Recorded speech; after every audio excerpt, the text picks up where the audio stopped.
cidade sem movimento. Quem não estranhou as imagens de ruas vazias que a última pandemia gravou na nossa memória? Uma cidade existe para as pessoas. Vive e move-se ao ritmo de quem a habita e visita. Alimenta-se, aliás, da sua mobilidade. Mas, curiosamente, se todos escolhermos o mesmo modo de transporte individual, como um automóvel, por exemplo, acabamos parados, num qualquer engarrafamento, a maldizer a vida e os outros. Sim, nós nunca somos o trânsito, embora o trânsito seja fruto das nossas opções políticas, económico-sociais e pessoais. Na paisagem urbana, há muito que o transporte coletivo tenta dar resposta às necessidades de mobilidade. E o papel dele tornou-se ainda mais preponderante hoje que já percebemos os limites e os efeitos de um desenvolvimento urbano baseado no carro. O papel dele tornou-se também mais preponderante ao assumirmos, enquanto sociedade, a necessidade de tornarmos acessível a quem não pode ou não quer passar a vida dentro de um automóvel essa possibilidade, essa liberdade de se movimentar pela cidade. Cidade em Movimento é um podcast da STCP, no qual vamos conversar, a partir do Porto, sobre formas de melhorar o serviço público de transporte e a mobilidade urbana em geral. Vamos estar nestes episódios com alguns protagonistas com experiências diversas nesta área. Eu sou o Abel Coentrão e vou conduzir esta viagem por temas sobre os quais venho, também eu, há anos, refletindo e escrevendo. Neste episódio, gravado no Museu do Carro Elétrico, tenho comigo Carlos Oliveira Cruz, professor catedrático de Engenharia Civil do Instituto Superior Técnico da Universidade de Lisboa e membro do CERIS, que é um centro de investigação para a inovação e sustentabilidade nas engenharias. O nosso convidado tem também trabalho reconhecido em planeamento e gestão de redes de transportes e coordenou, há não muito tempo, um estudo sobre o tema para a Fundação Francisco Manuel dos Santos. É um estudo de leitura que se aconselha porque é muito acessível e é à boleia, no fundo, da experiência que o Carlos foi construindo que vamos, nos próximos minutos, refletir sobre a economia da mobilidade. Carlos, bem-vindo. Não sei se veio de Lisboa, porque é lá que trabalha, mas estou curioso por saber quais são as suas opções habituais nestas deslocações mais longas em Portugal. Muito obrigado. Vim de Lisboa e tive que estar no Porto às 9, o que implicou que eu, tal como muitos que se deslocam entre estes dois centros, tenha que ter utilizado o automóvel. Isto porque aquilo que é a operação ferroviária, o desenvolvimento da operação ferroviária nas últimas décadas, tem de alguma forma afastado daquilo que são as reais necessidades de mobilidade. Eu recordo-me, por exemplo, quando passei a viver em Lisboa, há cerca de 20 anos, tínhamos o primeiro comboio da manhã, chegava ao Porto sempre antes das 9 da manhã, 8h50, 8h49, o que permitia de alguma forma que quem viesse por motivos de trabalho, ou do ponto de vista profissional, à cidade do Porto, tinha uma opção, de facto, de mobilidade em comboio que lhe permitia às 9h30 estar num local de reuniões. Isso hoje já não é possível. Hoje o primeiro comboio que chega à Campanhã é às 10 da manhã, o que implica que seja necessário escolher outras soluções de mobilidade. Eu, assim, num exercício retrospectivo, nestes últimos 20 anos em que me tornei um utilizador assíduo deste eixo de Lisboa-Porto, fazia o exercício de perceber o que é que foi a evolução dos meus padrões de mobilidade. E, portanto, nos primeiros 10 anos, 95% das minhas viagens existentes, 2005, 2014, eram feitas de comboio. Desde então, nos últimos 10, eu passei a fazer sensivelmente cerca de metade das viagens de comboio, cerca de 30% nos serviços expressos, que apesar de tudo nos últimos anos tiveram um desenvolvimento e um crescimento muito significativo, e cerca de 20% das viagens de facto em transporte individual, em automóvel, que tem a ver precisamente com a vantagem do transporte individual naquilo que é a sua flexibilidade. Portanto, permite-me chegar muito cedo ao Porto e permite-me sair muito tarde do Porto. Isto é um padrão de mobilidade, enfim, muito distinto daquilo que é o meu padrão de mobilidade, não no longo curso, mas naquilo que são as minhas deslocações no dia a dia. Portanto, e de facto aí sou muito um utilizador dos modos ativos, se quiser. Portanto, desloco-me muito a pé, desloco-me muito de bicicleta, enfim, tenho a felicidade de viver a cerca de 3 quilómetros do local onde trabalho e, portanto, a minha opção de mobilidade tipicamente é a bicicleta, que me permite fazer este trajeto em cerca de 10, 11 minutos. Já agora, parentes de automóvel, isto no centro de Lisboa demora-me 30 a 40 minutos e, portanto, passei a usar a bicicleta. Mas, de facto, as minhas escolhas de mobilidade são muito ligadas por aquilo que é um princípio que eu tenho, que é um princípio muito de eficiência. Menos de paixão e muito de eficiência. Isto é, procurar, de facto, a deslocação, que, do ponto de vista de tempo, me permite otimizar o meu tempo e deslocar-me da forma mais eficiente possível. Muito bem. Ah, fala, no fundo, que essa flexibilidade nos atira muitas vezes para o automóvel e que também depois a resposta do transporte público às vezes não se adequa a essas necessidades.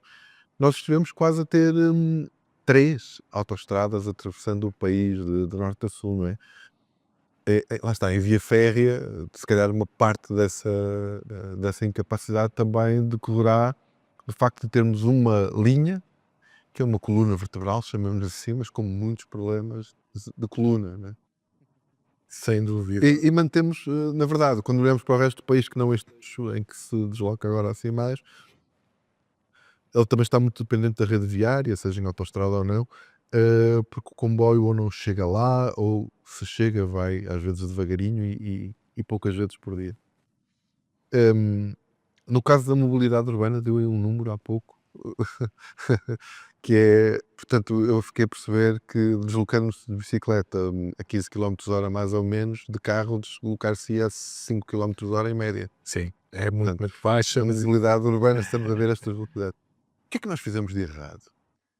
é uma boa questão. E eu acho que nós estamos hoje a viver as consequências de problemas de planeamento e de escolhas que fizemos nos últimos 30 anos. Ahm, de facto, quando olhamos para aquilo que foi as nossas escolhas, e quando digo as nossas escolhas, digo como país, portanto, os vários decisores públicos e políticos, as escolhas que fizeram, conduziram a uma situação muito atípica de Portugal na Europa. Em Portugal nós temos uma densidade de autoestradas que é cerca, em números redondos, cerca de 300 quilómetros por milhão de habitantes.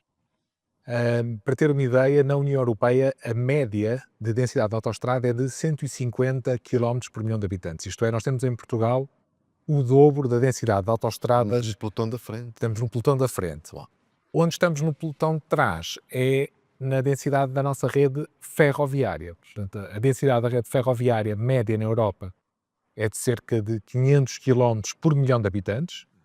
Em Portugal nós temos menos de metade desses, temos cerca de 240 e qualquer coisa É um quilómetros por milhão de cenário, habitantes. completamente inverso, no caso. Completamente inverso. Aliás, o número que retira, a expressão é mesmo essa, porque na Europa o que nós vemos é que temos muito mais densidade de rede, temos o dobro da densidade da rede ferroviária comparativamente com a rede de autoestradas, e em Portugal nós temos mais densidade de autoestradas do que temos densidade No dobro. de rede ferroviária. E isto foi uma escolha, portanto, que o país fez, não é? Podemos agora, enfim, concordar com ela, discordar, mas é uma escolha, se quiser, de alguma forma, que neste momento é irreversível, porque as autoestradas, enfim, são investimentos, o investimento foi feito, e agora o que podemos discutir é como é que podemos, de alguma forma, evoluir e como é que podemos potenciar. Mas isto introduziu, de facto, uma política pública de estímulo e de promoção do transporte individual. E, aliás, nestes últimos 30 anos, aquilo que nós vimos foi um decréscimo daquilo que era a rede ferroviária. Portanto, encerraram-se imensos ramais, alguns com alguma justificação, outros não. Essa seria uma outra discussão muito longa, mas de facto não investimos na rede ferroviária. Aliás, há pouco tempo, há poucos dias, inaugurou-se agora a retoma do novo serviço da linha de Leixões, E não muito longe. e portanto eu ouvia um decisor político dizer que, decisor político, enfim, que já não está no ativo, a dizer que finalmente estamos novamente a reabrir linhas ferroviárias. E de facto, enfim, com alguma graça, mas o país precisa urgentemente, de facto, de reabrir linhas ferroviárias. E a forma como introduziu a questão é muito curiosa, porque de alguma forma temos uma rede ferroviária pouco densa, E temos uma rede ferroviária que, onde ela existe, tem graves problemas de capacidade. E o exemplo que deu desta espinha dorsal, que é Lisboa-Porto, ou Porto de Lisboa, que é a linha do Norte, é curioso que o país tenha colocado a hipótese de ter uma terceira autoestrada, Mas mas não colocou a hipótese, ou não executou, colocou a hipótese, falou, poucas hipóteses, mas nunca se concretizou. Felizmente e finalmente, eu acho que estamos agora de facto num ponto sem retorno, portanto há um novo projeto que os contratos já está assinado, que esperamos empurrados de fora. empurrados de fora. Porque a discussão dentro do país pareceu-me, pelo menos há uns anos, era de que isto era uma megalomania.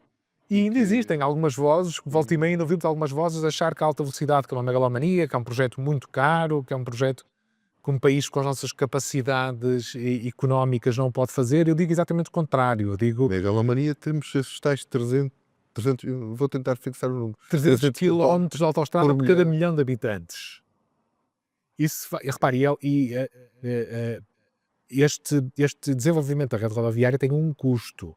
As pessoas não, a maior parte das pessoas não saberá que nós, por ano, nós, país, pagamos aos concessionários destas autoestradas, porque, repare, eles, legitimamente, porque eles construíram as autoestradas, assinaram contratos com o Estado, com o governo português, contratos longos, contratos de 25, 30 anos, e têm de alguma forma que ser remunerados, na maior parte destas concessões, por aquilo que foi o investimento que fizeram.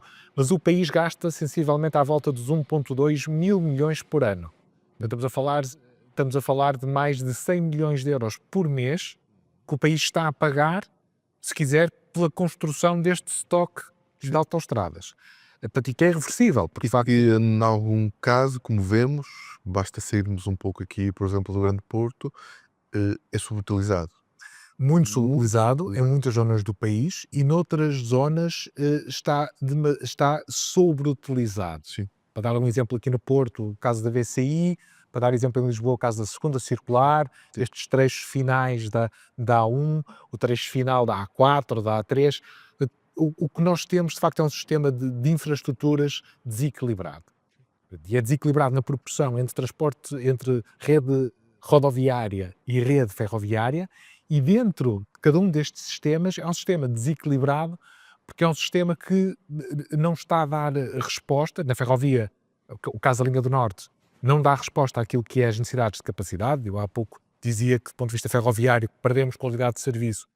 Não estou com isto a atribuir culpas à CP, porque a CP seguramente teria interesse em disponibilizar mais comboios de longo curso, em horários diferenciados, mas de facto há um problema de capacidade, que a linha do Norte serve, imagino o que era, do ponto de vista rodoviário, termos uma autoestrada onde circulam carros a 30 ou 40 km/h, outros a 70 ou 80 e outros a 150 ou 160. Portanto, é muito difícil compatibilizar esse serviço. E isto, de facto, foi o reflexo de um período expansionista do ponto de vista da rede rodoviária, que foram os anos, enfim, 90, onde de alguma forma havia aqui, do ponto de vista, se quiser, político e público, aqui algum viés quanto às autoestradas, qualquer, enfim, Presidente de Câmara. Simbolismo. E ao simbolismo. Aliás, recorda-se que havia um desígnio de dizer nós precisamos de unir as capitais de distrito do país com autoestradas. E isso trouxe uma série de benefícios. Nós, do ponto de vista de circulação da rede rodoviária, temos das melhores redes rodoviárias que... E, na verdade, por exemplo, se formos olhar para a sinistralidade, ainda poderemos falar um bocadinho sobre isso à frente, mas a sinistralidade nesse tipo de vias até foi aquele tipo de sinistralidade que mais baixou. Muito, significativamente. Nós sabemos estatisticamente que a probabilidade de termos acidentes em autoestrada é muitíssimo mais baixa. Porque acabamos com Bem, os casos piores, Exatamente. IP4 e IP3 e assim. Aqui a questão é, no ambiente urbano nós ou sofremos o risco de ter um acidente ou sofremos o risco de estar muito tempo parados. Não é? Quer dizer, volta àquele exemplo do seu trajeto, quer dizer, é demasiado tempo para um veículo que está a queimar combustível ou eletricidade, ou seja lá o que for, para se fazer 3 km. Digamos, esta imobilidade também é um custo, não é? Quer dizer, nos sítios onde a infraestrutura está sobreutilizada, não é? É um custo também tremendo. É contabilizável. É um custo enorme, é um custo que é contabilizado. A Comissão Europeia, aliás, já o fez, aponta entre 1 a 2% do produto interno bruto da União Europeia associado aos vários problemas de congestionamento. Estes problemas de congestionamento, este custo é um custo económico, se quiser, é um custo de tempo. Sempre que as pessoas estão nos seus carros paradas, não estão a utilizar esse tempo de uma forma mais produtiva, e quando digo mais produtiva, pode ser a trabalhar ou pode ser em atividades de lazer e ócio. Portanto, Também agora, geram que também economia. que gera economia. Agora, seguramente que estar parado dentro de um carro não é de toda uma forma desejável de se gastar o tempo. Mas tem problemas também do ponto de vista, e isto impacta logo do ponto de vista social, não é? Aquilo que são, do ponto de vista dos problemas, enfim, da perda de tempo e dos problemas, das tensões sociais que geram, cria problemas. E um problema que é evidente e que nós hoje, felizmente, estamos todos muito mais sensíveis, que é o problema ambiental. Porque, repara, é, é difícil de explicar a racionalidade de termos dezenas de milhares de veículos parados, a circular a velocidades muitíssimo baixas, com Uma pessoa, uma uma pessoa, imagem. os valores em média andam nas 1,2 pessoas, não é? Obviamente, Pois. por, É uma pessoa e um braço. é uma pessoa e um braço por automóvel. Pensem bem, quem nos ouve ou vê, a ideia é que a nossa média é isso. Temos que arranjar assim Com os umas problemas das imagens. médias, com os problemas das médias, mas de facto será uma coisa assim. Repare, isto do ponto de vista ambiental é completamente um desastre. Agora, E do ponto de vista económico. do ponto de vista económico, aliás, eu ia chegar ao ponto de vista económico porque, repare, muitas vezes tem-se advogado a ideia da eletrificação do automóvel como a resolução para este problema. Do ponto de vista ambiental, estamos de acordo que a emissão local é menor. Do ponto de vista das emissões globais, estamos dúvidas. Dependerá do sistema energético. Exatamente, depende do sistema energético, depende de uma contabilidade que temos tido temos demorado algum tempo a fazer, que é a da própria produção das baterias elétricas, aquilo que é, repara, a criação de uma bateria, a exploração de Tem um minério que é ciclo de preciso vida. fazer, tem um ciclo que é altamente emissor de carbono. Mas vamos focar nas emissões locais e de acordo que estamos todos, enfim, se amanhã substituíssemos todo o congestionamento rodoviário de veículos em combustão para veículos elétricos, do ponto de vista das emissões locais, beneficiaríamos. Mas estaríamos a substituir um tipo de congestionamento por outro tipo de congestionamento. Porque o exemplo que referíamos do tempo que se demora nas deslocações é indiferente eu ter um automóvel a combustão ou ter um automóvel elétrico. Portanto, Ou a cavalo, quase.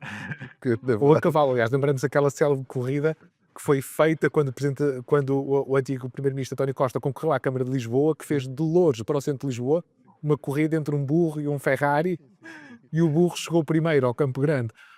Repare, isto de facto tem a ver com um princípio e com um problema muito simples de explicar. Nós há 200 e há 300 anos já tínhamos o centro da cidade do Porto, o centro da cidade de Lisboa. As nossas cidades estão aqui há São consolidados. séculos. As pessoas estão aqui há séculos. O automóvel é o invasor recente. Sim. E sobretudo nesta escala. E, portanto, nós, a partir do momento em que construímos toda uma rede de autoestradas que vem desaguar dentro destas cidades, e os centros destas cidades continuam a ter uma estrutura urbana como tinham há 100 anos ou há 200 anos, o centro deixa de funcionar. Eu recordo-me que o atual Presidente da Câmara de Porto usou uma expressão curiosa para descrever o trânsito na VCI, que foi falou de uma trombose na VCI. É isto que nós vemos naquilo que são as artérias urbanas, portanto, não há capacidade. E este problema é muito difícil aos municípios de resolverem, porque este problema tem que ser resolvido a montante. Isto é, se, do ponto de vista das soluções de mobilidade, para quem se desloca de Gondomar, de Valongo, de Vila do Conde, de Espinho, de Arouca, de Gaia para a cidade do Porto, ou entre estes vários núcleos, se nós construímos, estruturamos uma rede, que é uma rede que é uma rede ferroviária, e não damos, do ponto de vista de transporte público, uma solução eficaz e eficiente, de facto as pessoas fazem a sua escolha pelo automóvel e depois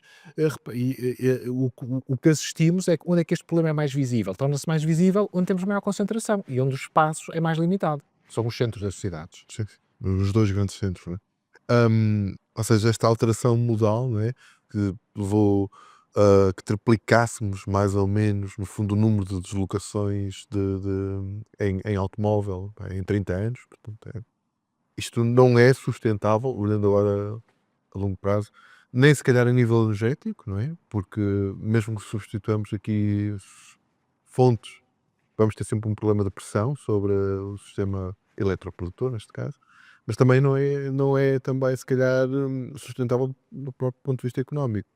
Com esses valores que falou, Entre 1 a 2% 1 a do produto interno 2%. bruto. Se associarmos a isto, agora a própria ANSR também introduz alguns valores sobre os custos da sinistralidade rodoviária em Portugal, portanto, que andam nos 3% do PIB. Números de 2019, não sei como serão agora, mas não deve ser diferente. Estamos a falar de uma porcentagem para um país que cresce, às vezes fala-se em pouquinho, usa-se muito essa expressão, é muito o que se perde, não é? Estamos a falar de 5%, se É um calhar. desperdício, é um desperdício muito grande, de facto. Repare, e há um aspecto positivo nisto, que é, eu acho que hoje é evidente no discurso público e no discurso dos decisores que esta solução não é sustentável. E eu acho que isto é uma novidade. Repare, há 10 ou há 20 anos atrás, aquilo que se exigiam era alargamentos de vias, novas autoestradas, novas estradas, repavimentações de estradas. Hoje nós vemos, e eu acho muito curioso ver, até agora vamos aproximar-nos de uma altura de eleições autárquicas, e isto foi visível nas últimas eleições autárquicas. Eu estou curioso para ouvir o discurso dos vários candidatos nas várias cidades sobre este problema. Mas eu recordo que nas últimas eleições autárquicas, muitas das plataformas nas quais foram construídas muitas candidaturas, sobretudo nas grandes áreas metropolitanas, teve a ver com a mobilidade. Eu achei isto muito, muito interessante. Ouvíamos no Porto, ouvíamos em Lisboa, ouvíamos em Gaia, ouvíamos em Guimarães, ouvíamos em Braga. Isto é, Lisboa, com a história das bicicletas, que eram culpadas de tudo. foram, exatamente. Repare, mas eu acho, é um aspecto muito positivo nós termos a mobilidade no discurso político e ouvirmos aquilo que são as soluções dos vários candidatos, o que significa que, e este é o aspecto positivo, significa que finalmente este problema está em cima da mesa. Podemos, enfim, discordar das soluções, mas este problema está em cima da mesa, o que foi algo que não foi sempre visível durante muito tempo. Ele agora está. Agora, este problema é um problema cuja resolução depende de uma articulação entre níveis de governo diferentes. E aqui é onde as coisas se tornam mais complexas. Níveis de governo diferentes, e deixe-me acrescentar mais complexidade aí ao seu raciocínio, e também aqui áreas de governo diferentes, porque, por exemplo, não podemos Sem desligar isto da discussão acerca do outro grande tema que eu acho que está nas nossas agendas locais e nacionais, Que é a que é da habitação. habitação. Sem dúvida. Sem Porque dúvida. também a nossa política pública, ou às vezes diria se calhar a falta dela em relação ao ordenamento do território, não é? Também explica alguma desta dispersão geográfica, que normalmente traz o carro a reboque, não é? Ou seja, a habitação e a questão da oferta e da tipologia de transporte que queremos para o país estão ali entrecruzados, e são duas equações difíceis de resolver. E repare, habitação e transportes são dois problemas, são duas faces de uma mesma moeda. Repare, e quando nós falamos hoje em dia, por exemplo, que é um problema que está muito na ordem do dia, que é o problema do acesso à habitação. O problema do acesso à habitação, e a habitação de facto se nós vimos na Constituição, está previsto constitucionalmente, Sim. mas é curioso que no artigo em que está prevista o direito à habitação, está previsto também o direito a ter infraestruturas que nos permitam deslocar. Porque, de facto, nós não conseguimos habitar no sítio onde vivemos, não conseguimos habitar no sítio onde trabalhamos. Sim. Nós vamos ter sempre Mútuo. necessidades de deslocação. Portanto, um problema está relacionado com o outro. Nós temos, e aqui a área metropolitana do Porto, aliás, mais do que a área metropolitana do Porto, eu acho que toda esta região entre Viana do Castelo, ou se quisermos, Caminha ou Valença e Setúbal, é uma grande metrópole. E sobretudo aqui a norte de Aveiro, nós temos aqui uma mancha urbana espalhada, Sim. Mancha de óleo, não é? uma mancha de óleo que de facto cria muitos problemas do ponto de vista de mobilidade. Temos pouca densidade, e isto do ponto de vista de mobilidade não é fácil. Nós, por exemplo, temos sistemas de muita capacidade, sistemas ferroviários, em zonas de baixa densidade, porque depois não temos pessoas suficientes para alimentarem as linhas, e depois vivemos o que vivemos nos anos 80 e anos 90, que é encerrar linhas. E isto existe, de facto, um planeamento coordenado entre as duas coisas.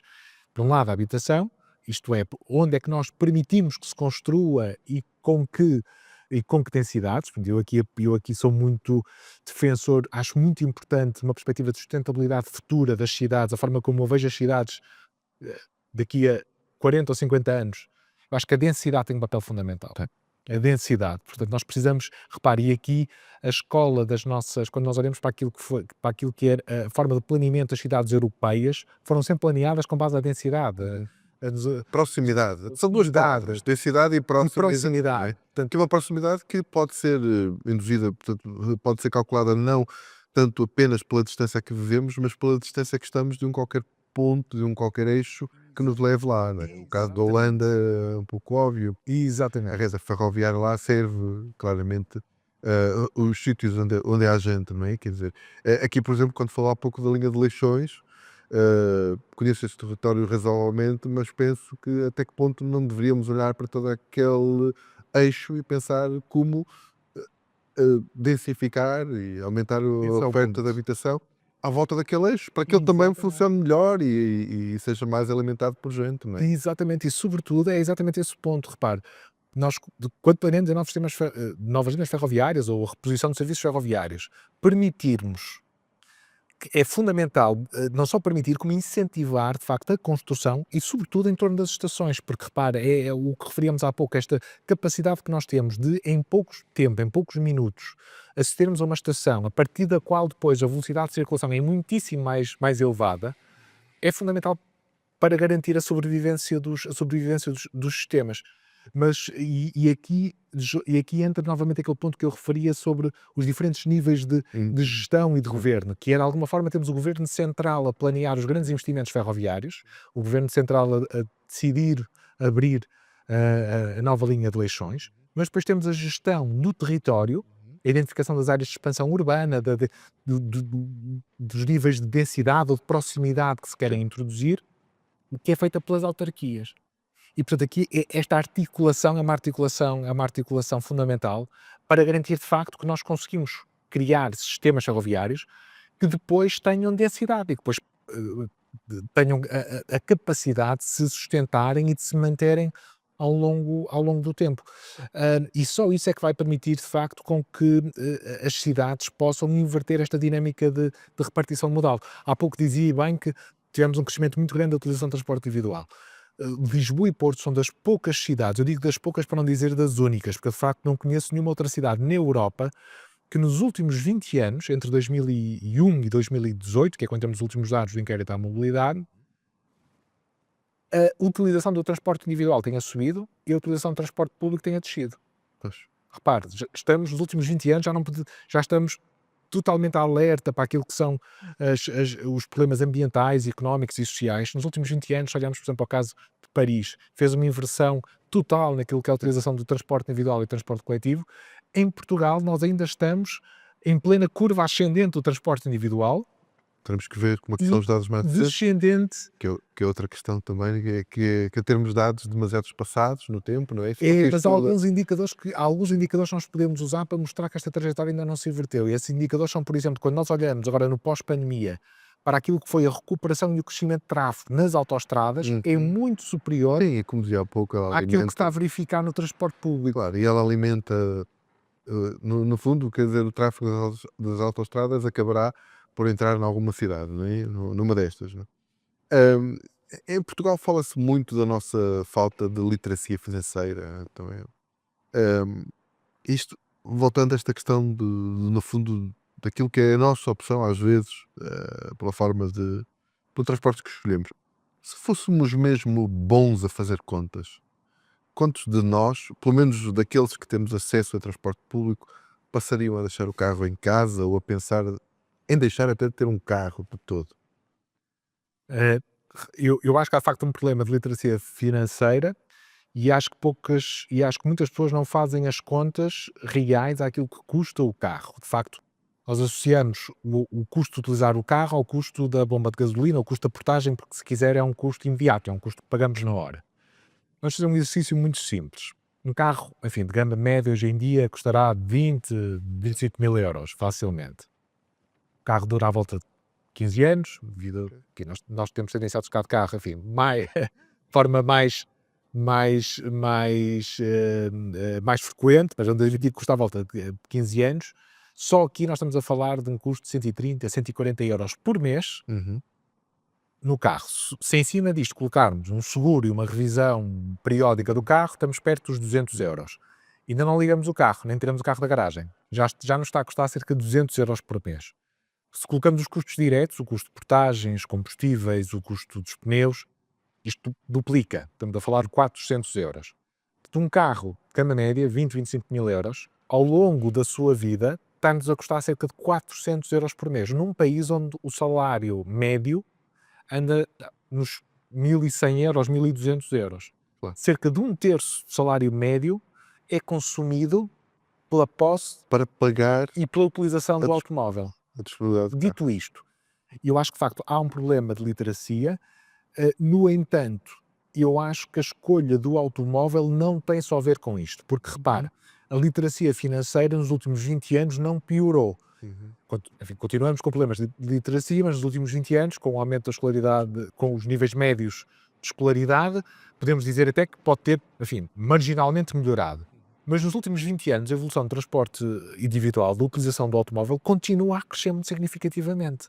Portanto, não podemos estar, 2/3 da população na área metropolitana do Porto, não podem estar a fazer todas contas erradas. Não. Eu, aliás, a minha pergunta deixei claro quantos de nós, dos que temos acesso a um bom transporte público, Exatamente, exatamente. Não Eu estou acho a referir àqueles que infelizmente não têm. exatamente. Eu sobre esses tenho até uma outra tese, quer dizer, não a tenho visto escrita desta maneira, mas é uma reflexão que tenho feito à medida que vou estudando mais estes temas, e porque é uma questão que falamos muito do ponto de vista da habitação, que é da pobreza energética que nos impede de aquecer a casa. Mas eu também não sei se nós não podemos falar aqui de uma pobreza energética imposta a uma parte da população, que essa sim, essa que se refere, é, por falta de alternativa, obrigada a usar um carro. E que em cima disso tem agora os custos com a habitação que, como sabemos, explodiram, não é? Se for, por exemplo, alguém que esteja a pagar uma renda, e a quem seja imposto que tenha que utilizar um carro diariamente, eu acho que isto também é um empobrecimento energético. Estamos a gastar onde não seria necessário. Não é? Exatamente, é. A resposta é que sim, e repare, isto é válido quer para quem tem um automóvel e vê-se forçado a utilizar o automóvel. Se nós vimos o que é que foi a evolução de custos de combustíveis nos últimos anos, vemos que qualquer família que dependa da utilização do automóvel viu uma fatia muito grande do seu orçamento familiar Uhum. desaparecer, consumido pelos aumentos dos combustíveis. E, assim como é válido para quem, não tendo possibilidades, enfim, económicas ou por escolha, ou porque não pode conduzir, mas que não pode utilizar o transporte individual e que está dependendo do transporte público, é também um problema, porque repara, o transporte público é, de alguma forma, é uma alavanca fundamental de um Estado democrático. O elevador social que nós defendemos tanto e defendemos que a educação tem um papel fundamental no elevador social, o cabo deste elevador social é, na minha opinião, um sistema de transportes. Eu, com um sistema de transportes eficaz, consigo aceder mais facilmente às escolas, consigo, com grande probabilidade, prolongar o meu tempo na escola, do ponto de vista de acesso a estudos do ensino superior, consigo ter muito mais mobilidade geográfica quando estiver à procura do meu primeiro emprego, ou do meu segundo emprego, e portanto é fundamental assegurarmos um direito à mobilidade para vivermos de alguma forma, de facto, num estado verdadeiramente livre. A nossa mobilidade é um sinónimo De liberdade. da nossa liberdade de escolha, do tipo de trabalho, e não devemos, é muito importante garantir que não estamos reféns de uma impossibilidade de nos deslocarmos. E isto é muito importante, quer no acesso à habitação, quer no acesso ao emprego, quer mesmo do ponto de vista de atividades sociais, de acesso à cultura, por exemplo. E eu acho que esta é uma função do Estado. E eu acho que esta é uma função que o Estado, felizmente, tem assumido mais. Lá está, eu acho que durante muitos anos nós não falamos dos problemas de mobilidade, hoje estamos a falar, e hoje vemos, por exemplo, muitos autarcas, e bem, a reivindicar da administração central verbas para gastarem em transporte público. Sim. Isto é um Na aspecto próxima- positivo, não no é mais uma próximo rotunda ou é mais uma avenida, Sim. mas de facto é em transporte público. E isto é um aspecto muito positivo. E vemos medidas que o Estado português, que o governo português tomou para, de alguma forma, tornar o acesso ao transporte mais barato. Os passos que se criaram nas áreas metropolitanas, o passo ferroviário verde, os descontos que existem para um conjunto abrangente de grupos sociais, os estudantes, pessoas da terceira idade, ex-combatentes, etc. Eu acho que este esforço é muito meritório no sentido de tornar o transporte público mais acessível. A minha preocupação é que nós temos, de facto, as políticas têm-se centrado em tornar o transporte público mais acessível do ponto de vista económico, mas nós precisamos do transporte público mais acessível do ponto de vista físico, isto é, precisamos Do de lugar mais onde eles estão. transporte público. Mais transporte. Esta semana saíram uma série de notícias na comunicação social sobre os problemas na Fertagos, o comboio que liga a margem sul a Lisboa, problemas de sobrelotação. E, não há nenhuma solução óbvia, porque vai ter Imediato. preciso mais comboios e comprar comboios demora anos. Sim. E eu acho que é aqui que nós temos, enquanto país, temos que estar concentrados. E estamos, no fundo, com isso a pagar alguma falta de planeamento, ou seja, andamos a construir às vezes soluções para o que temos e não para aquilo que queríamos ter, não é? Isso é exatamente isso, repare, e sobretudo é importante termos noção que o investimento em transporte público não se planeia sequer numa legislatura de um governo. Nós temos que ter um plano para investir em transportes públicos a 10 ou a 15 anos. O exemplo dos comboios da CP, da compra de comboios da CP, é paradigmática. A CP teve mais de uma década sem comprar comboios. E agora a necessidade de compra de comboios é tão urgente que teve que comprar, de facto, um volume muito grande de comboios e depois, mesmo esse processo está emperrado nos tribunais por causa dos problemas de contratação pública. Claro. Que é um contrato também bastante apelativo. Muito, é um contrato É. enorme. Mas isto resulta de um problema, de facto, de um problema de falta de planeamento, de um problema de termos estado muitos anos a investir muito pouco, e é muito importante termos esta noção, termos esta cultura, e aí nós, enquanto país, perdemos um bocadinho, que é quando nós olhamos para aquilo que foi os anos 80, os anos 90, a capacidade de planeamento que o país tinha na altura. Aquilo que nós fizemos nas estradas, que teve aspectos negativos, mas teve aqui um aspecto muito, muito positivo, que foi, demonstrou que o país, quando tem os incentivos alinhados, consegue, num espaço de tempo muito curto, É verdade. executar investimentos muito significativos. O que nós precisamos agora é, com a mesma convicção, com o mesmo alinhamento de objetivos, colocarmos essa capacidade de execução ao serviço daquilo que são as soluções de mobilidade que nós Na precisamos. verdade, estava a ouvi-lo agora e estava a lembrar-me, e tenho aqui esta pergunta também escrita, a lembrar-me de uma aula de urbanismo com um professor meu, Frederico Moreira, aqui do Porto. Ele, no fundo, propondo que olhássemos de forma positiva mesmo para os nossos problemas, dizia, bom, esta dependência a que chegamos do automóvel mostra que a política pública funciona. Agora, só temos é que fazê-la no sentido correto, não é? Quer dizer, ou seja, nós estamos a pagar pelo esforço de política pública que desenvolvemos nestas décadas. Exatamente, eu acho essa expressão muito curiosa e atrevo-me a pôr um número em cima dessa expressão. Nos últimos 30 anos, o país investiu muito em infraestruturas de transporte e deste investimento, sobretudo em infraestrutura rodoviária, portanto, aquilo que foi o investimento global do país em infraestruturas foi cerca de 75% em infraestruturas rodoviárias, cerca de 20% em infraestruturas ferroviárias e depois 3 ou 4% entre portos e aeroportos. Portanto, 3/4, se quiser, do investimento. 0,00 qualquer coisa em infraestrutura, por exemplo, para os modos ativos. Essa foi seguramente concentrada nos últimos 5 ou 6 anos.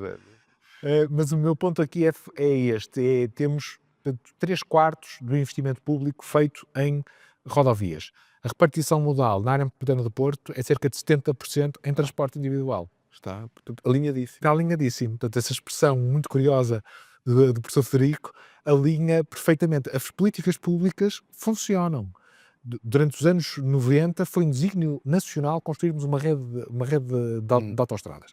Também, permita-me, Abel, dizer, nessa altura, com poucas ou nenhumas vozes contra. Portanto, o país, como um todo, viu o desenvolvimento deslumbrados, possivelmente, enfim, que é um fenómeno que nós vemos muito em países que estão, de alguma forma, na curva ascendente do crescimento económico. Foi que, na década de 90, com a adesão à União Europeia, o acesso aos fundos comunitários, viveu, de facto, um período, do ponto de vista económico, muito positivo, e nós vemos este fenómeno, tipicamente, neste início da curva ascendente de rendimentos, da questão das estradas, dos carros. Também vimos isto na Holanda. A Holanda hoje é um exemplo, mas também teve um período onde, de Sim, facto, teve. o automóvel Teve, mas foi a tempo e foi a mais tarde, ou se calhar também aprendeu com as crises, porque aqueles anos 70 e que afetaram no fundo também Portugal, mas fizeram-nos, na altura se calhar por estarem a democracia, terem um ambiente começaram também mais cedo. mais cedo a repensar. É. Agora, aqui a questão é, podíamos inverter isso, né? De 75, podemos passar a investir 75% em transporte público de todo tipo, né? Do urbano ao interurbano, ao regional e internacional, como estamos a fazer. Eu- Mas a questão é, as condições económicas não são tão próximas. Aliás, as necessidades são mais diversas, mais dispersas, há maior pressão sobre o Estado. Né? De onde é que vem o dinheiro? É um bom ponto, repare, o dinheiro aqui, nós temos, por um lado, temos aqui uma vantagem que é, neste momento, a sequência enfim, deste período de crise que vivemos com a pandemia e com a guerra na Ucrânia, a União Europeia aprovou o famoso PRR, de recuperação e resiliência, que olha para o investimento em transportes sustentáveis, o investimento em transportes públicos, como uma prioridade e, portanto, temos aqui muitos investimentos que estamos a conseguir, de alguma forma, ter alguma comparticipação Já estavam maduros. alguns já estavam, exatamente. Há outros que estão, enfim, a começar agora em Aliás, fase de. alguns foram retirados do Alguns foram PRR retirados. por falta de maturidade, não houve tempo, Exatamente. o prazo é apertado. Parênteses, voltamos ao problema de planeamento. É, por aí. Não deixei de dizê-lo. Voltamos ao problema de planeamento. Mas temos um desafio, que é precisamos de pagar, por um lado, a construção destas infraestruturas e precisamos de pagar também a sua operação e a sua manutenção, porque, repare, com o nível de preço a que estamos no transporte público, e bem, nas áreas metropolitanas de Lisboa e Porto, estes transportes não são autossustentáveis, portanto, nós precisamos subsidiar o transporte público. Eu acho que há aqui duas grandes linhas de financiamento. Por um lado, o Estado, do ponto de vista daquilo que é o orçamento do Estado, tem que assegurar, de facto, investimento em infraestruturas, compensado com participações da Comissão Europeia, e é isso que nós estamos a ver numa série de investimentos estruturantes, como, por exemplo, a linha de alta velocidade. Por outro lado, nós vamos precisar, e outro ponto que já me esquecia, que também é um ponto curioso, que é nós vemos as autarquias hoje muito mais disponíveis a alocarem uma fatia do seu orçamento municipal Aconteceu nas duas muito maior, e no resto do país e também. no resto do país também. Nós temos muitos exemplos de cidades, enfim, de média e até de pequena dimensão, que estão a ter estratégias de mobilidade muitíssimo, muitíssimo interessantes. Nós não precisamos ir muito longe, as cidades já têm alguma dimensão, se irmos aqui Guimarães, se olhamos para Braga, são cidades que, do ponto de vista das suas soluções de mobilidade, estão a investir de forma significativa, Há uns anos, via. muito mais do que há uns Portanto, anos. estaríamos a pedir, se calhar, ao Estado que interviesse, que ajudasse mais. Exatamente, e hoje as autarquias estão dispostas a fazê-lo, mas nesta discussão entre autarquias e Estado é uma discussão de bolso esquerdo ou bolso direito, quer dizer, o bolo no Começou por fundo nós que pagamos. é exatamente. Portanto, e o meu ponto é esse, o meu ponto é que nós também, nós utilizadores, nós cidadãos móveis que nos deslocamos, também vamos ter que olhar para a nossa conta pessoal de mobilidade de uma forma diferente. O que é que eu quero dizer com isto? O direito à mobilidade é um direito essencial. E o direito à utilização do transporte individual é um direito que eu sou o primeiro a querer garantir. Esse direito tem um custo. Já. E um cidadão que hoje decida ir jantar à Baixa do Porto de carro deve poder fazê-lo, mas deve assumir o custo que tem a sua decisão. O estacionamento, Estacionamento e mais do que estacionamento, a própria utilização da rede rodoviária. Repare, quem vive no coração das áreas urbanas, das áreas metropolitanas de Lisboa e do Porto, consegue deslocar-se muito sem pagar portagens. Uhum. E este é o meu ponto, que é nós, enquanto os utilizadores do transporte individual, e todos aqueles que utilizam o transporte individual, seja de uma forma sistemática ou esporádica, são utilizadores de transporte individual, vão ter no futuro que estar disponíveis para pagar mais por esta solução que dizíamos no início, é por vezes mais flexível, é por vezes mais cómoda, mas tem um custo social superior. E teremos que estar disponíveis para um tipo de subsidiação cruzada, isto é, temos os utilizadores do transporte individual a subsidiarem, de alguma forma, as opções de mobilidade, que são opções de mobilidade mais sustentáveis e com um custo económico, social e ambiental menor. Utilizadores de transporte público, utilizadores de modos ativos. Estes utilizadores têm uma opção de mobilidade que tem um custo social mais baixo e, portanto, nós precisamos introduzir aqui um mecanismo de subsidiação cruzada que não existe hoje, mas que vai existir e aliás, nós vamos ter oportunidades para o fazer, porque nós temos um conjunto de concessões rodoviárias que são, do ponto de vista de rentabilidade económica, muitíssimo interessantes. O caso da Lusoponte em Lisboa, o caso da rede da Brisa, A1, A3, A4, que quando terminarem vão ser elas próprias geradoras de uma receita. As infraestruturas nessa altura já vão estar pagas e aqui é o lado bom de termos construído toda esta rede Que algum rodoviária. dia ela possa reverter. Exatamente. Há um dia que as receitas geradas, e esse dia não está assim tão distante. Nós agora, enfim, a partir de 2029, 30, 31, temos um conjunto de concessões que começam a terminar.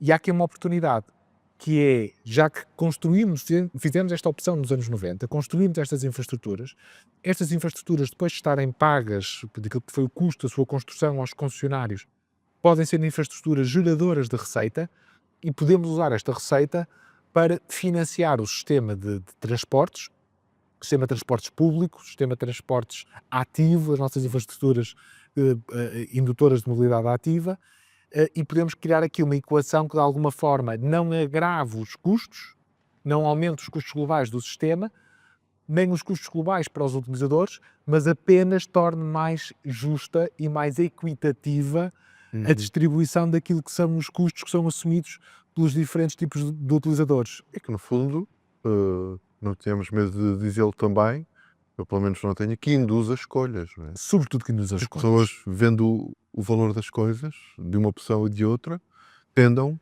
no fundo, a usar aquele que é o meio com menos impacto social e económico para a comunidade no geral e não apenas para si, não é? Quer dizer, E é essa indução de escolhas que deve ser o objetivo da política pública. E voltamos ao exemplo que dávamos da década de 90, que foi a política pública induziu uma escolha. sim, Nós agora precisamos de uma política pública que induz a outra. que induza outra. Induz a outra. Porque esgotamos completamente aquilo que foi, aliás, mais do que esgotar, chegamos a um ponto de deseconomia. Nós estamos neste momento com um problema de deseconomia no sistema de transporte. Temos os problemas de congestionamento que estão a gerar deseconomias urbanas. Temos os autarcas preocupados com os níveis de congestionamento nas cidades. E agora precisamos de uma política pública que a nós, sociedade, nos induza a escolhermos as melhores opções. E nós mostramos que, como sociedade, respondemos a essa indução e a essas políticas públicas. Várias vezes ao longo desta conversa ouvi-o referir que nota, no tempo que também já leva estudando isto, nota uma evolução no discurso político. Pergunto também se, do ponto de vista, digamos, das vozes mais ligadas à economia, que muitas vezes se cruzam com a política também, eu lembro-me bem quando comecei a olhar para estas coisas há uma vintena de anos ou mais, que o transporte público era por muitas vozes visto como uma despesa, essencialmente, era um peso, que o Estado, aliás, tinha que se libertar desse peso, tinha que privatizar, e pode não haver problemas nas concessões, o problema muitas vezes é como é que elas são feitas e com que exigências do ponto de vista da qualidade. Recordo-me há uns anos quando se tentou concessionar a STCP, que o Catarina de Encargos era assim um pouco... não me parecia garantir, digamos, Qualidade de serviço. E que mais gente pudesse vir a utilizar aquilo.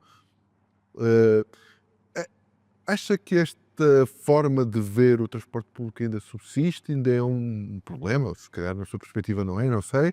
Ou nessa mudança de que foi falando, parece que isto agora é mais claro e que o papel do próprio Estado em olhar para isto, tal como hoje se está a falar também na habitação, como algo em que o Estado deve fazer algo, é mais claro e mais, pelo menos mais pacífico. Eu acho que é mais claro e acho que a trajetória é muito positiva.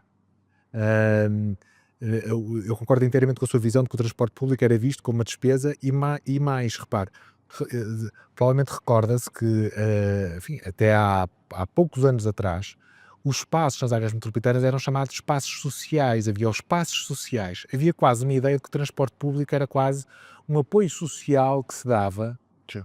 a uma franja da população mais desfavorecido ou com dificuldades económicas por não terem carro. E esta ideia é uma ideia que eu vejo tendencialmente a desaparecer. Há aquela expressão a brincar que quem está no meio dos transportes diz muitas vezes, não é? Que um país rico não é um país onde todos têm carros, é um país onde até os ricos andam de transporte Sim. público. Felizmente em Portugal eu acho que nós estamos a chegar a este ponto em que vemos o transporte público não como uma despesa, não como um apoio social, mas como um sistema fundamental para o funcionamento do território e para o funcionamento das cidades. E eu noto isso no discurso político e no discurso público.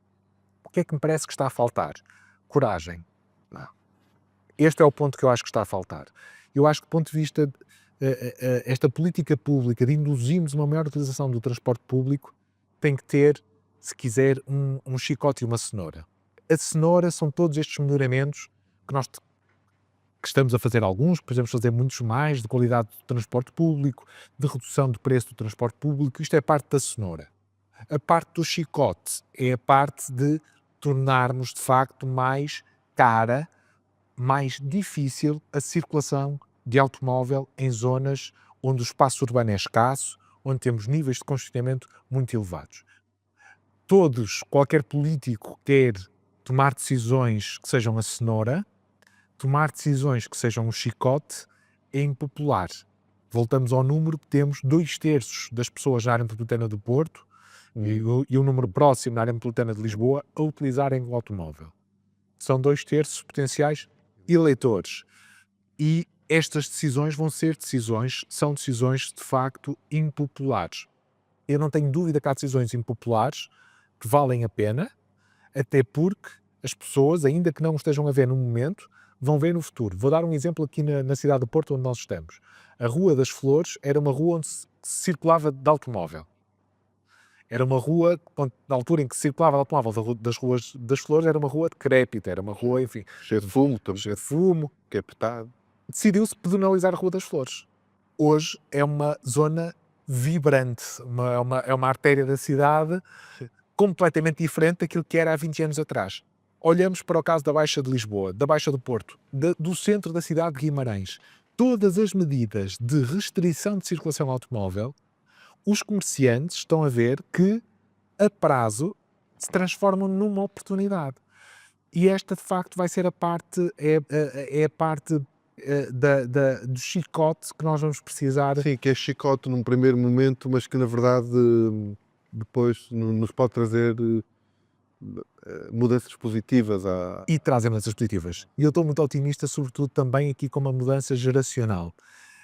Eu, como disse no início, eu dou aulas no Instituto Superior Técnico e, portanto, contacto diariamente com alunos na casa dos 20, 23, 24 anos, que são pessoas que estão a acabar os cursos e que vão em breve começar a trabalhar. Eu, quando comecei a dar aulas há cerca de 20 anos, a maior parte dos alunos iam para o técnico de carro. Viviam em Cascais, viviam em Sintra, viviam em Vila Franca. E havia muito hábito dos alunos irem para o técnico de carro. A esmagadora maioria dos alunos, e é mesmo a esmagadora maioria dos alunos, hoje, não põe a hipótese de ir para a faculdade de carro. Mas a maior parte dos alunos não vê a posse do carro, a compra do automóvel, como uma prioridade. Eu não sou assim tão velho, mas eu recordo-me, quando estava a acabar o curso, uma das primeiras ideias de sucesso profissional que tínhamos na altura era tirar a carta, comprar um Os carro. anúncios de emprego, achávamos que todos os anúncios de emprego traziam aquela linha, carta, alguém Exatamente. com carta de condução. Eu que teria engenharia, os colegas, quando estávamos a ir às primeiras entrevistas, a pergunta que faziam uns aos outros é: mas oferecem de carro, a mim dão-me carro. Era visto como um sinónimo de sucesso profissional, de estatuto profissional. Os alunos hoje, os jovens engenheiros hoje, ter carro é um peso que implica a obrigatoriedade de usar, e também acham que há a expectativa por parte do empregador de que aquela pessoa vai estar sempre disponível para ir para o escritório todos os dias, coisa que hoje os jovens engenheiros também já não querem ter flexibilidade para poderem trabalhar um dia em casa, ou 2 dias em casa, se poderem deslocar para o escritório, enfim, como quiserem, de trotinete, bicicleta, transportes públicos, até podem ir um dia de carro, mas irem os outros dias de transporte público. Portanto, eu noto que também há aqui uma mudança geracional e esta mudança geracional, quero crer, enfim, não tenho dados, mas quero crer que também tem a ver com a evolução daquilo que é a nossa sociedade, daquilo que são as matérias que nós damos nas escolas. Eu tenho um filho em idade infantário que no infantário hoje discutem os transportes públicos, o custo, o problema, e ele dizia muitas vezes, e agora faz-me perguntas ao fim de semana se eu pegar no carro, mas porquê é que não vamos de metro, que o metro não polui? E eu acho que também houve, do ponto de vista, nós como sociedade estamos a tornar estes problemas muito mais presentes. E, uma vez mais, voltamos à questão dos incentivos. Com a reciclagem nós já o fizemos. Sim, em parte.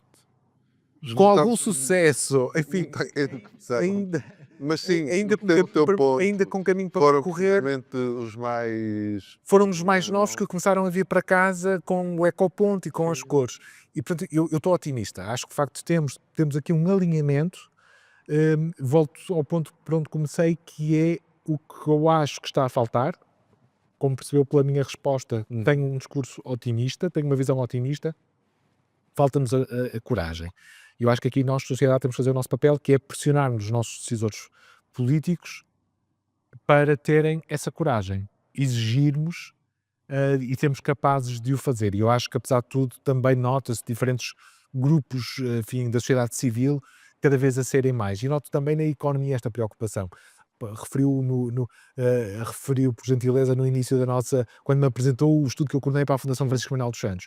Se reparar, a Fundação Francisco Manuel dos Santos tem uma série de estudos sobre economia, produtividade, exportações, ensino, e decidiu a determinada altura que era importante ter um estudo sobre transportes.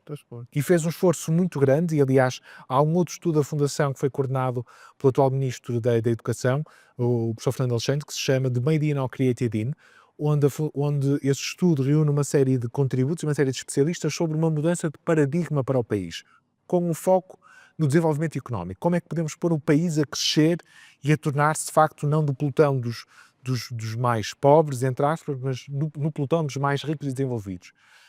E nesse livro, ou nesse estudo, há um capítulo dedicado sobre transportes e infraestruturas. Porque se entendeu que um dos obstáculos ao nosso desenvolvimento económico, social e ambiental é o sistema de transportes. Portanto, nos meios, se quiser, nas conferências mais económicas, nos pensadores mais económicos, eu noto que há também uma predisposição e uma sensibilidade muito maior para os temas do transporte público, do congestionamento, da excessiva dependência do transporte individual, que está presente e que está muito mais subjacente a todos os discursos sobre crescimento económico, sobre produtividade, sobre desenvolvimento social, sobre desenvolvimento ambiental. E portanto, eu acho que pelo menos isso o país percebeu os erros que cometeu, está a aprender, está a identificar, e me parece-me que nós, do ponto de vista de visão, já começamos a ter uma visão mais clara para onde queremos ir. Precisamos, e volto pela terceira vez à palavra coragem. Precisamos agora, de facto, de ter coragem e tomar as medidas mais impopulares, as medidas mais... Enfim, impopulares é uma boa expressão, mas as medidas mais dolorosas, se quiser, no curto prazo. no curto prazo, mas aqui também temos uma pressão de uma geração mais nova, mais consciente, Pede essa coragem. que nos pede essa coragem. Muito bem. Eu vou repetir, sem problemas, pela quinta ou sexta vez, que no fundo também me agrada muito. Estamos a gravar este podcast em ano de autárquicas, possivelmente ele poderá ser visto e ouvido ao longo dos próximos meses, e pedirmos que no fundo essa coragem também no fundo apareça nos programas políticos das próximas e seguintes eleições, e agradecer ao Carlos Oliveira Cruz por nos ter trazido no fundo também uma série de notas de otimismo, que é muito importante num tema que, apesar de tudo, continua a ser complexo e desafiante, e no qual vamos ter que investir muita da nossa energia no futuro. Este é mais um podcast de Cidade em Movimento. Já se sabe que pode acompanhá-lo quer através dos canais da STCP, quer nos canais habituais de partilha deste tipo de conteúdos. E muito obrigado também pela atenção, e Carlos, obrigado mais uma vez. Obrigado.